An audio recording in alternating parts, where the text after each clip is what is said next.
Welcome to the On Your Mind podcast, where we believe mental illness can be temporary and transformative. Stay tuned for innovative, effective tools from experts in the field of mental health. Hosted by Timothy J. Hayes, psychologist. This podcast aims to change the narrative around mental illness. Move from a place of fear to a place of hope and solutions. Here on Your Mind.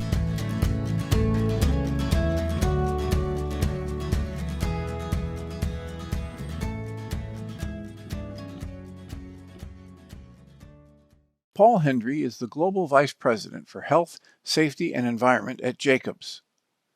Paul is based in Glasgow, Scotland. He joined Jacobs in 2011. Paul realized that to achieve great performance, they had to focus on mental health and make sure their staff had the tools and programs to enhance their behaviors and help them thrive. 1 Million Lives is now the next stage of the Mental Health Matters program, which Paul and others initiated at Jacobs in 2015. 1 Million Lives uses technology and the Jacobs Network to start a movement that reaches over 1 million people globally. Well, Paul, thank you so much for joining us here today. It's great to see you again. Hey, Tim, thanks for having me. I was hoping you could let us know how a company as worldwide and vibrant as Jacobs could get into such a robust mental health program. What was motivating that? Well, that's a really great question, and as I think about it, it's been just such an incredible journey. Believe it or not, our mental health program really began with a conversation between myself and one of my direct reports. He suffered from depression, quite badly, and at that time, I'm a construction guy. I don't have any mental health background, and if I'm going back to like 2014, 15, I'm not even sure how interested I was in it, if I'm being perfectly honest. So when I had this conversation with one of my direct reports around his mental health, he started to explain how he felt, describing his feelings, and he tried to explain to me, some of the kind of telltale signs, if you like, for when he was going into like a depressive kind of cycle, if you like. And hopefully I'm using the correct terminology, right? But as I say, I'm not a mental health professional. So he educated me on that, and then I kind of realized that as an organization, once I started being educated in it, how much mental health and mental illness was impacting the organization, impacting the performance, but also, impacting on people's ability to kind of thrive in the workplace. And I think if we go back way back then, it was never spoken about. We talk now about eliminating the stigma, but back then this was really just a singular conversation between me and that guy. And I can't believe now we're at that stage, where we have ran a robust mental health program.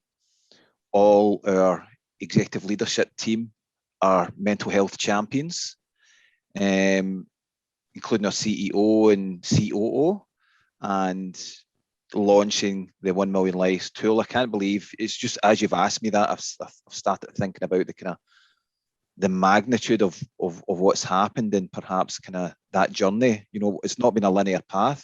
There's been many hurdles, but I can't believe actually we're at that stage where someone as well respected as you and the kind of healthcare and psychology is saying this is a great tool. I really like that. So how do you define a mental health champion in your organization? Yeah, so the mental health champion, so what we do, and we've got something like 2,500 in the organization, of a 55,000 organization. That's maybe like, 5%. And we've still probably got a waiting list of another 1,000 that we're trying to train up. And honestly, when we put out the expressions of interest for people to train, we could not believe the amount of people that held their hands up. So for me, again, that was a telltale sign of actually we need to do something to tackle mental health and positive mental health in the business. So how we define what's the role of a mental health champion, right? It really is around eliminating the stigma. It's about promoting positive mental health. It's about helping with initiatives and campaigns, but it's also to be, maybe that independent person that can signpost someone to go and get that professional help. One of the things that we're really clear about, Tim, and you'll probably appreciate this, is that we're quite clearly, we tell our mental health champions that, you're not a therapist, you're not a psychologist, do not try and diagnose. Your role is to listen to people and perhaps signpost them to the resources that are there in the company and outside the company that can maybe help them on their journey. So what is the training like for a mental health champion? Yeah. So for a mental health champion, the training is like, it's a 4-hour investment.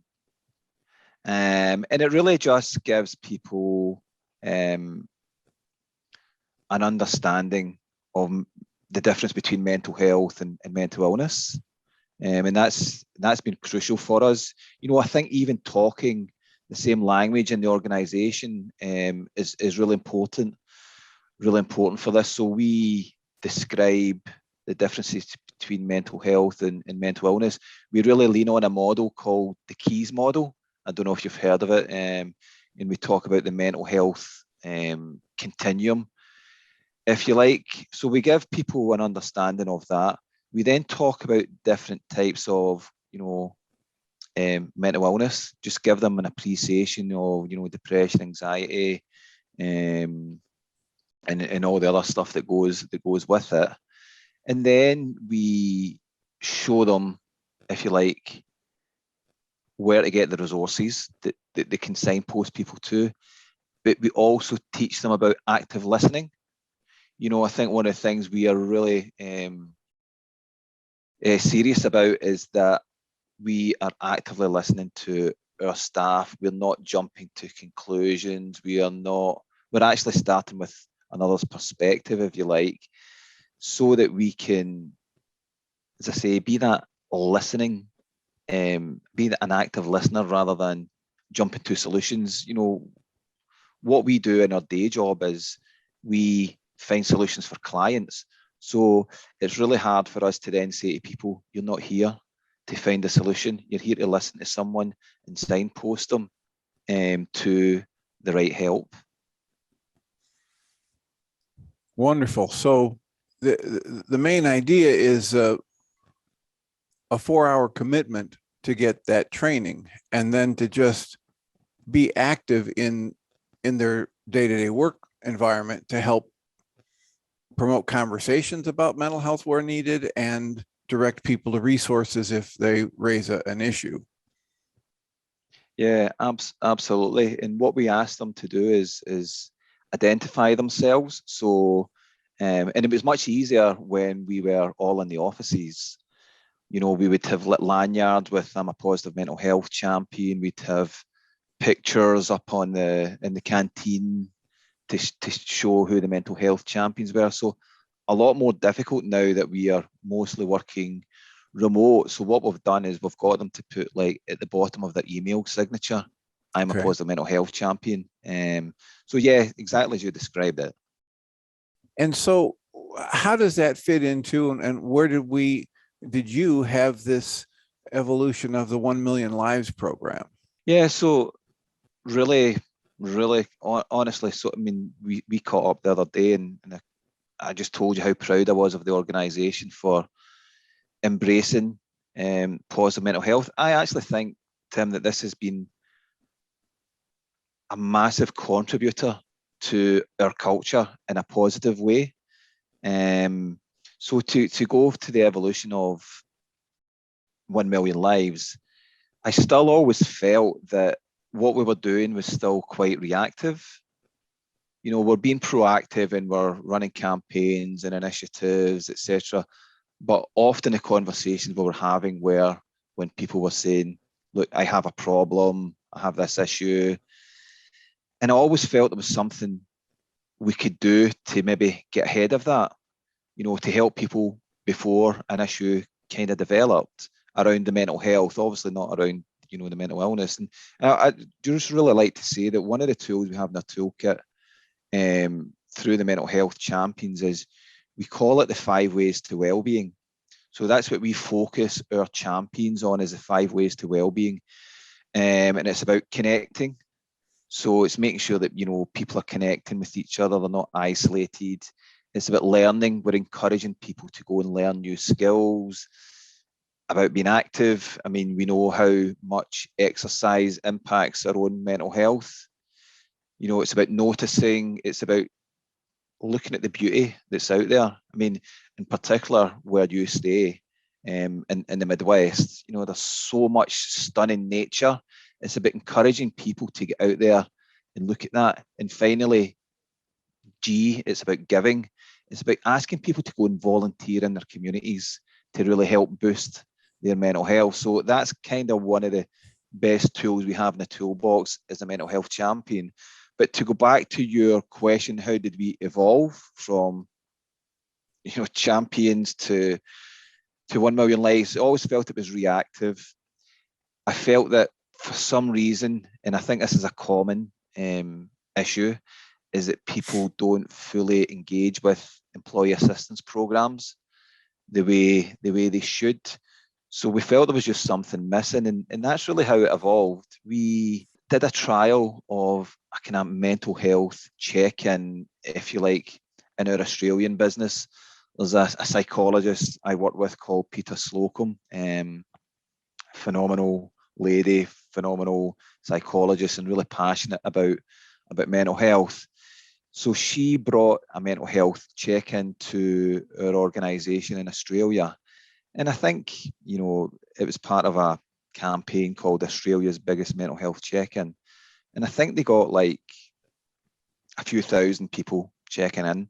And some of those people were Jacobs people. And when the data was presented to me, I was like astounded that, you know, the amount of people who had did the check-in that said that the results were showing perhaps tendencies that they could be depressed, if you like, and they've not had a kind of clinical diagnosis. It was letting people know, it was shining a light, shall we say, on some of the issues that they had to work on. So when I seen this data and I seen some of the feedback from our staff in our Australian business, it was stuff like, I think this check-in is a lifesaver. I've made an appointment with my doctor. I knew I wasn't feeling great, but this has shone a light on that. So I've made an appointment for the doctor.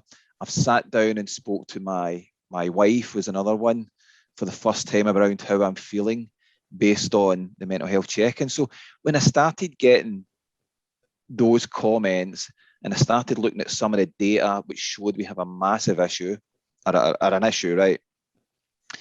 I suddenly thought that we need to get this out further in the organisation. So Peter and I worked on that and had the support of the business to fund it, which was phenomenal.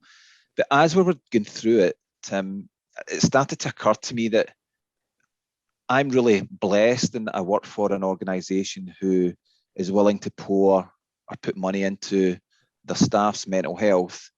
And I could look at my daughters as an example, and their employers don't. So I felt there was some inequity with mental health, right? So I thought, could we actually make this for friends and family? So we started around that concept, and then we thought, well, because we do other things for friends and family, like we have a driving program and we do driver training, so you can nominate family members to take that as well, and we will pay for it. It's just part of our agreement with the vendor. So we started to think that's a possibility. We can do that. And then someone says, well, look, what about our clients? You know, why would we not give our clients access to this? And then we're like, well, look, why would you just not make it open source and accessible to everyone? And that's where the whole kind of concept of 1 million lives kind of started. Was, you know, approximately 1 million people die a year from suicide. So that was a kind of the tagline. Let's try and touch 1 million lives. if you like. And the only way that we could do that was to kind of make it open source and free and available for everyone. Well, and it's a fabulous concept. I mean, and thank goodness the technology today lets us do that without bankrupting the company, or even spending so much that we have to fight with our board members to approve it. As you said, you were really blessed.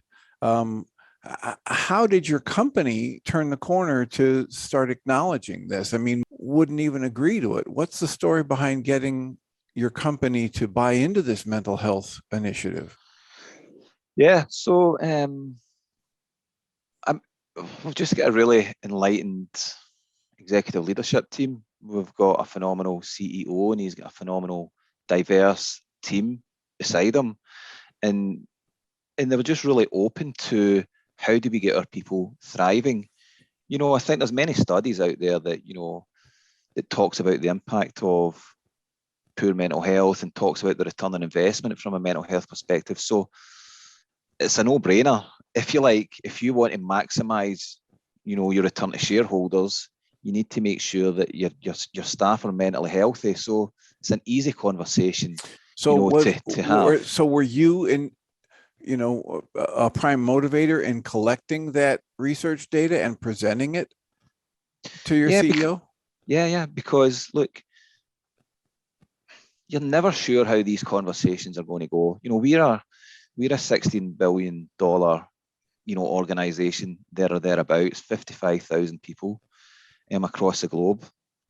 There's massive things that compete for the organization's time. So you're never sure when you launch these things how they're going to go. So I had to cover all bases, if you like, and say, right, we can talk about the kind of moral aspect of mental health and how we should be looking after our people, or we can talk about from a business perspective, if we deal with mental health strategically, how it can, give a return on investment, etc. So you just need to be like, I think with anything that I've kind of sold as a leader to the organization, you really need to come at it from a few angles, if you like, because we're diverse. Not everybody thinks the same way.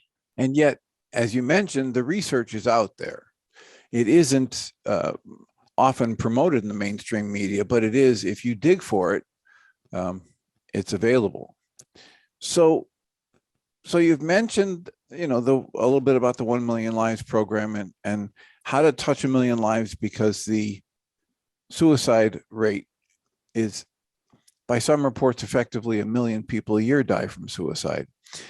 And you've kind of alluded to this check-in. Can you tell us a little bit about the check-in and how to access it and what it does? Yeah, absolutely. So you can access it at www.oml.world. And we don't ask for any personal data.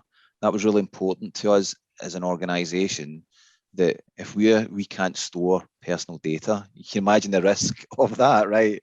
And that's one of the hurdles, quite rightly. One of the things we had to work really hard around was the kind of legal aspect of this, just to make sure that we're not attracting risk to the organization. So yeah, oml.world, you can access it there. You can sign up without any personal data. We don't ask for emails. You will just create a password and a username and a password, and away you go. If you like, we do collect high-end data that helps us understand, where the people who take the check-in, where they're at. We get really useful data. We mentioned that, you mentioned technology and how it can help us, kind of collect data. One of the things that we've noticed that's really interesting from this, Tim, is that men who are in the higher risk category from a suicide perspective actually are engaging in this at the exact same rate as females, right? It's like 50-50 almost, which is phenomenal, because men would tend not to go history tells us, tend not to go and talk to someone around their mental health, but they seem quite happy to engage in doing it on their smartphone or on their iPad or something. So I think that was really, really interesting. We have based it on, it's kind of three, if you separate it into three, if you like. We have based it on the K10, which is the Kessler model, which a lot of healthcare physicians will use, which measures your kind of psychological distress. And then we also ask some questions around kind of proactive factors, like how much exercise do you get, and then some risk factors around your sleep. What type of sleep do you get? How long do you spend in social media? In fact, we don't actually ask that question, how long do you spend? What we ask the question is, how does social media impact your mental health? Which is a completely different question. Someone like myself who doesn't do Facebook or stuff like that, I can still spend lots of time on LinkedIn and Twitter and stuff like that, and it doesn't impact my mental health at all.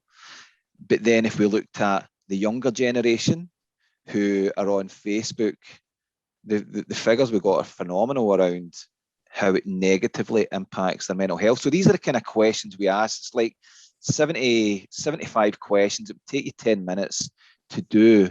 And then from that, you would get an individual tailored report on your answers, if you like. And what that report then gives you is some of the things that you can work on, if you like. And there's also another website, if you like, attached to it that has all these kind of useful resources called Help Guide. We've partnered up with them, and all these useful resources that people can access for free. Well, and it's a phenomenal tool. As you said, if you can start the conversation, just open the door about mental health, that's great. But then if you can make it a routine practice for people to do their own internal status check, that's amazing.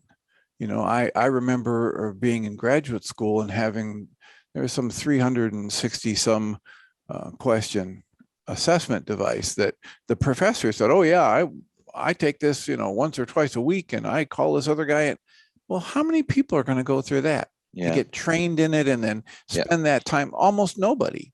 But what you have here with the check-in is the short and the full check-in, and it's a phenomenal resource because so many people get busy in their lives, they miss the early warning signs. They rationalize them away. Well, it's just because I'm having a busy week, or, it's budget time. And of course that would, and so what I love about this tool is that it serves a purpose that a person standing in front of the mirror or talking with a good friend can't really fulfill very efficiently. And that is just a quick spot check assessment and then an evaluation. It's not like I have to weed through the answers and figure out where was I weak or strong. It provides a nice summary, and it'll flag me and say, hey, Tim, you're doing pretty healthy in this area, but you might want to look over here. That's phenomenal. Yeah, look, and as you said, I think time is a precious commodity that we don't have enough of, but the fact is, you could be sitting, you could have 10 minutes downtime and decide, I'm going to do this check-in. You could be on public transport, on a train. You can do it, whereas most of us don't reach out to our healthcare provider because of time, until things are really bad. And I think that's the beauty of this. You can do it, as I say, when you've got a spare 10 minutes. And there's someone in my company, like he's a leader in the company. He runs our whole European business, and he probably does a check-in every couple of days. He's a massive advocate for it. Yeah, it's a wonderful tool. And the idea of mental and emotional hygiene keeps cropping up for the past 15 or 20 years. I'm hoping it gains momentum, especially with the addition of tools like this that are so readily available. You've got it open source. People can do it on their phone or their tablet, on their laptop. It's a phenomenal thing. I haven't spent a lot of time yet exploring the resources. I know we've got that same kind of thing in journeysdream.org, and the same here, global.org network provides resources and practitioners who are integrative in their approach, not just going with the conventional approach. And so I look forward to checking that out. For yourself, have you found that people are reporting the use of certain specific resources or tools for making course corrections? Once they get an evaluation, they do a check-in and they say, oh, they're kind of weak in this area or that area? Yeah. Look, we get evidence of that all the time. We had one of our leaders in HR actually. So one of the things we do in Jacobs is we host a mental health call, a global mental health call every 2 weeks. It's something that myself and my team facilitate. And what we do, we pick topics like dealing with anxiety, fatigue and sleep during COVID-19, exploring addiction. We just pick different topics every couple of weeks. So we had this HR lady on, and what we do at the start of these calls is we bring someone on and they talk about their 1 Million Lives report. And it's good because you're eliminating the stigma. You're having leaders in the business say that, hey, there's stuff I need to work on. I think it's good for other people to hear that. So she came on and she mentioned that she was struggling, and she did the check-in, and here was her results. So she showed us her results, and she was really struggling. She went on to the resources, changed her path and direction, and she did another check-in like a few weeks later, and it was phenomenal, the kind of turnaround. So she spoke about that, which was great. She shared her vulnerability, but she also demonstrated that if you get a plan and you work the plan, then you will, get correct results. your course. Yeah. And that's one of the most important things I found for people is give them some hope that if they make these changes, they're going to see the benefits. The best thing about the best tools is that they have practicality. You end up seeing the benefit. Yeah, well, absolutely. I think sometimes, Tim, and maybe you'll say I'm right or wrong on this, but I think generally people know what to do, but they need a reason for doing it, if you like, and having, your results in your face that's telling you need to sort yourself out. You need to get out running more. You need to start getting more sleep. You maybe need to cut down your alcohol intake. You maybe need to go and connect with your friends a little bit more. Go and do something extracurricular. I think having that staring, like you said, in the mirror, having that right in your face, I think is the motivation, if you like, to go and do something. And of course, it always helps if our leaders are telling us, this is important, it's worked for me, we're all in this together. And yeah, it's phenomenal. And I want to applaud your efforts and Jacobs as a company for doing this. Again, it's OML.world is the website. And, the information that you collect is, age and gender and very basic stuff. And I have been so impressed that I'm, promoting this on the podcasts I do. And I'm so glad that you're willing to be on this podcast to let people know this is exactly what Journey's Dream is trying to do.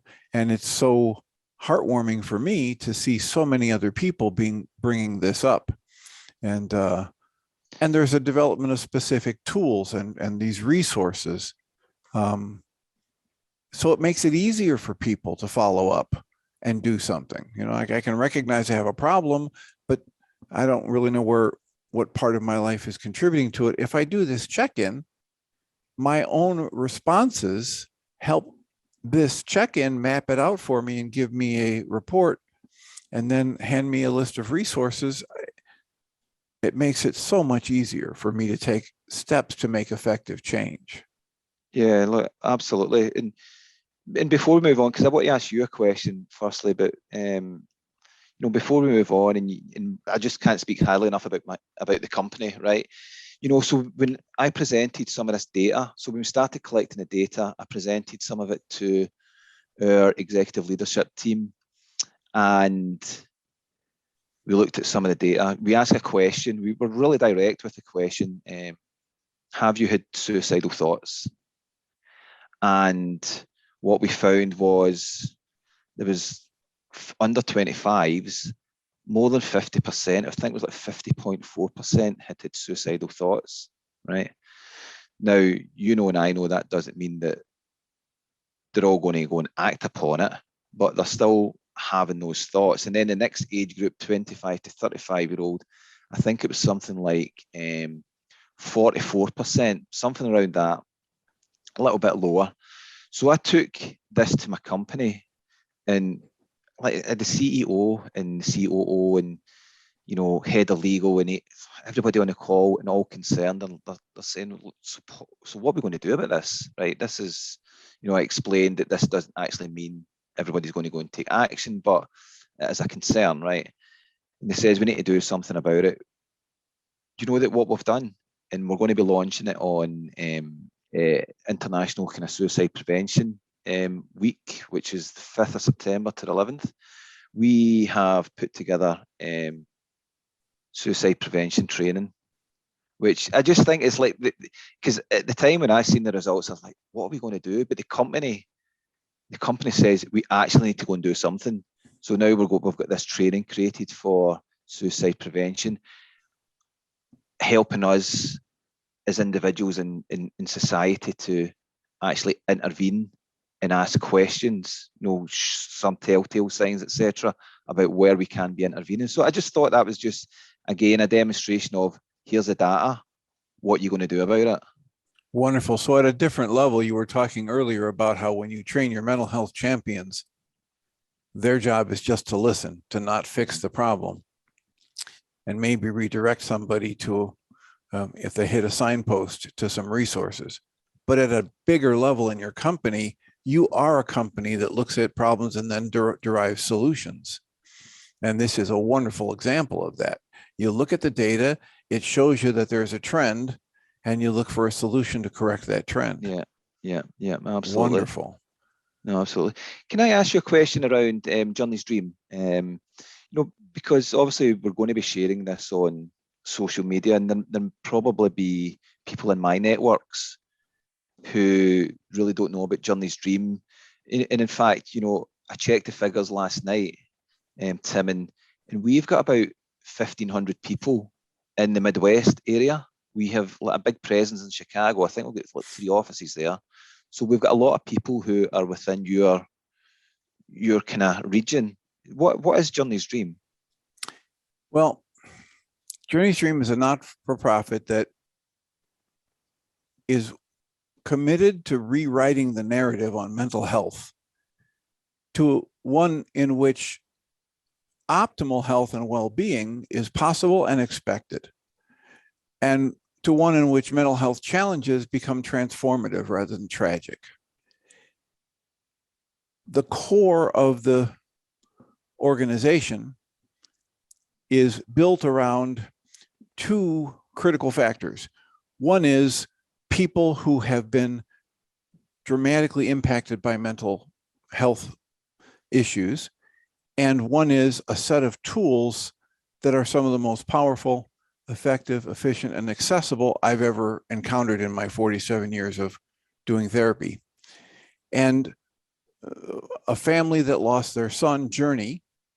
3 members of that family partnered with a gentleman who had been, a very successful business person and then had his own mental health challenges. And they came together because they had access to this set of tools. And a gentleman named Dr. Michael Rice, who's been doing work like this for 50 years and has put together these tools that are so powerful, effective, efficient, and accessible because he puts them on the internet for free. And they said, you know what, these tools with a little bit of tweaking could be really much more accessible to the corporate world. And once they did that, they said, well, wait a minute, just very much like the story you told, why don't we just make it available to more and more people? And so instead of just marketing the optimal being program, which is what they ended up labeling it, to corporate executives, now that let's start Journey's Dream and let's see if we can expand the awareness of both the level of mental health issues and these powerful tools. And so that's what Journey's Dream is about. That's phenomenal. I'm looking forward to finding out more and see how we can connect more, because one of the things I've been really emphasizing, and in fact we've got a video for 1 Million Lives as well, and within that I just talk about, I don't think mental health is unsolvable. I don't think it's an unsolvable thing, but I think what we need to do is we need to all link arms, join hands, hold hands, whatever it is, as organizations together and tackle it. Everybody, a lot of organizations are doing that well, others are doing that well, others are doing that well. Imagine we all joined forces, like how Journey's Dream started, and potentially what we might be doing. Imagine everybody joined forces and try to tackle this. We'll get a solution much quicker. Yeah, it is certainly something that, if you look at what you were just saying, reminds me of the book, that Origin of the Species, that certain leaders back then decided, oh, hey, the most important thing about this book is survival of the fittest in nature. They didn't really read the book. And if they read the book, they would see that cooperation and collaboration are far more powerful and effective in nature than the competition. And none of us is going to do this alone. And as we gain momentum, we get more and more done. We know it. There's never been one person who put another person on the moon, or one person who built a bridge, right? There's not one person who's created Jacobs. Yeah, it's over 55,000 strong. So we're excited to have information about 1 Million Lives and the Jacobs Company and their initiative. And we're looking forward to building that momentum. It's very exciting. Yeah, no, absolutely is. And I really can't wait to, get more involved with Journey's Dream and you in particular, and see where we can go with this. Well, I'd love to have you, get a hold of Mark, Mark, and see if you can't get access to that Optimal Being program and have your firsthand experience with that, because there's a more involved assessment that can go along with that than just your check-in. But then there's actually this training program to build some personal skills in tools that can help me turn the corner where I'm generating pain or frustration or sadness or negative emotions. And my culture would tell me all of that's coming at me from the outside. Whereas the core of that work understands I have a lot of personal agency I can bring to the table to correct my negative emotional states. And with a little bit of skill and a little bit of willingness to apply those, it's a whole different game. Yeah, Mark showed me briefly the program, and it looks really impressive, actually. Well, as I say, I've been doing therapy for 47 years and all of the doctoral training and postdoctoral training, and this is the most powerful, effective, efficient, and accessible set of tools. And you don't have to be a 47-year experienced therapist to get these results. You can get phenomenal results the first time or two that you apply these tools And if you can read whatever language the instructions are in and apply them, you get the results. Yeah, that sounds phenomenal. Well, so if you consider that we're wrapping up here, what's an aspect of either your life, your work with Jacobs, or anything about the mental health initiative that we haven't even asked you about yet that you'd like to put in this interview? Tim, I could go on for hours on this, to be honest. I think that the next stage of 1 Million Lives for us is we're making some changes to the web-based app. You know, we want it to be open source, but we have obviously only created it in English right now because we weren't sure how it was going to fly, to be honest, right? So we need to start translating it into other languages, you know, Spanish, Arabic, Hindi, etc. So that's we're working on some of those things right now. The team is to see how we can make the user experience better. And I think for me, it really is about myself and the team and the organisation, just really pushing it with other organisations, using our network to have as many people access the tool as possible. Because whether you are a psychologist, and that's why I loved our chat the other day, we have had so much kind of validation from the psychologists who have looked at, the therapists who've looked at this tool. So that gives it the credibility. And then for the users, we have not had one negative comment. There's been 13,000 people have accessed it. We've not had one negative comment on it. All we've had is positivity, that it's helping people. It's helping people have conversations. It's actually driving people to go and talk to their healthcare provider, etc. It's been brilliant. Wonderful. Well, I thank you so much for your time. I know you've got someplace you have to be, another activity soon, but it's a blessing to get exposed to this work and to have people like you out there pushing these issues forward. So thank you so much for your time. Yeah, no, look, thank you so much for the invite. I really enjoyed the call. I could not believe that's 45 minutes has been passed. So really appreciate it, Tim. Thank you. All right. Be well. Yeah. Paul Hendry is the Global Vice President for Health, Safety and Environment at Jacobs. Paul is based in Glasgow, Scotland. He joined Jacobs in 2011, and in his time at Jacobs, he has been involved in many iconic projects across the globe. He wanted to challenge the routine way in which Jacobs planned and executed their health, safety, and environmental program. He was focusing on integrated risk and the well-being of the people that are doing the daily work to deliver their projects for the benefit of everyone. Paul realized that to achieve great performance, they had to focus on mental health and make sure their staff had the tools and programs to enhance their behaviors and help them thrive.